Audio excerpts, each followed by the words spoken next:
xaflad ballaaran oo si heer sare ah loo soo agaasimay laguna caleema saarayay guddoomiyaha cusub ee jaaliyadda Soomaalida ee dalka Koonfur Afrika ayaa ka qabsamtay magaalada Johannesburg ee dalka Koonfur Afrika.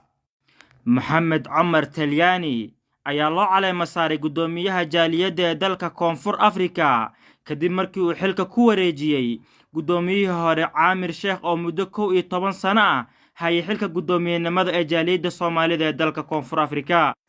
xafladani oo ahayd xaflad si qurux badan loo soo agaasimay ayaa waxaa ka soo qayb galay boqolaal shacab oo isugu jiro waxgarad, aqoon-yahano, siyaasiyiin, culamaawdiin, dhalinyaro, ganacsato. qaar ka mid ah ganacsatadii halkaas ka hadlayna hadalladoodii waxaa ka mid ahaa sida tan: alxamdulillaah wasalaatu wasalaamu calaa nabiyina muxamed sala allahu calayhi wasalam. waad salaamantihiin reer Mayfair, reer South Africa. waxaan u mahad celinayaa wafdiga ballaaran oo nooga yimid Soomaaliya, wasiirka, xildhibaanka iyo xildhibaanka kale la socda Masar Awees iyo wafdiga oo dhan. waan salaamayaa anigoo khudbadeeda soo gaagaabinayo, waqti dambena waa la joogaa. tan labaad waxaan u mahad celinayaa safaaradda Soomaaliyeed shaqo badan ka qabata 12 beri oo gorgortanka iyo isjiijiidka. maanta xiriig jiidka wuxuu ku soo biyo shubtay in aan iskugu imaano Mayfair, odayaashii oo dhan oo iswato oo hal dhinac u socdo, dhallinyaradii oo dhinac u socoto. tawfiiqda ilaahay waana waafajiyay. waxaan mahad u celinayaa mar koowaad iyo mar labaad iyo mar saddexaad wafdiga 12 cashana la joogay, habeen iyo maalinna ku jiray in aan isku soo dhowaanno, aan xidhiga meel u wada jiidno. marka waxaan ugu bishaaraynayaa odayaasha inay meel u wada socdaan, tanaasulaad badanna la sameeyey, bulshadana meel fiican ay u socoto. waxaa jirta mahmaayo oo Ingiriis ah: there is a light in the end of the tunnel. aniga waxaan u jeedaa marka uu yiri tunnelka meesha ku dhamaado aftiin baan ugu jeedaa. marka aftiin baan u jeednaa oo soo socdo.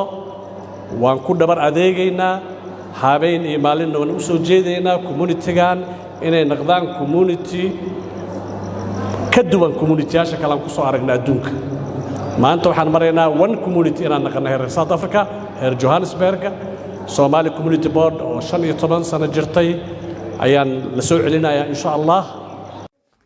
sidoo kale xafladda waxaa ku sugnaa oo ka hadlay safaaradda Soomaaliya ee dalka Koonfur Afrika. bismillahir rahmaanir rahiim, alxamdulillahi rabbil aalamiin, wasalaatu wasalaamu calaa sayyidina Muhammadin wa calaa aalihi wa sahbihi ajmaciin. wabacd, marka hore wasiir ku-xigeenka wasaaradda arrimaha dibadda ee Soomaaliya mudane Isaaq Maxamuud Mursal, xildhibaan Aweys, agaasima Guure iyo walaalkeen Cabdisalaan, injineer Cabdisalaan. sidoo kale jaaliyadda Soomaaliyeed ee South Africa, dumarka Soomaaliyeed, odayaasha. wasiir, muwaadiniinta iyo jaaliyadda halkan fadhiya waxay inoo yihiin dhaxal iyo qiimo aad iyo aad u weyn inay intaan la gartaan aadan u jeclaan lahayn. waxaa kaloo muhiima si fiican u sharxay u qaybsanaa arrimaha dibadda walaalkay Xamza midnimada muhiimadda ay leedahay. runtii ummadaan mid ahayn ma noolaan karaan, mana jiri karaan, sharaf ma yeelan karaan, iyaga facooda lama tartami karaan. waxaa sidoo kale xafladda ku sugnaa wafdi uu hogaaminayay wasiir ku-xigeenka arrimaha dibadda iyo iskaashiga caalamiga mudane Isaaq Maxamuud Mursal oo uu ka mid yahay xildhibaan Aweys. wasiir ku-xigeenka oo hadalkiisa ka dhibtayna waxaa ka mid ahaa sida tan: la boobi jiray mas aan isticmaali jirnay aan lagu bixinin qofkii dilay walaalkeen, dhiiggiisa bixiyey. taas marka annagoo ku duulayno waxaa fursad u helnay jaaliyaddan Koonfur Afrika, gaar ahaan magaaladan caawi joogno, odayaasheen iyo dhallinyaradeen inaan isugu wacno, aan midayno si fursad aan u helno mar kale waxyaabaha soo kordhay iyo culeysyada dalkan ka jiro ay ula dagaalmaan. safarkiisana aan u aragno iyadoo dadkan ay wax iska bedeleen noloshooda.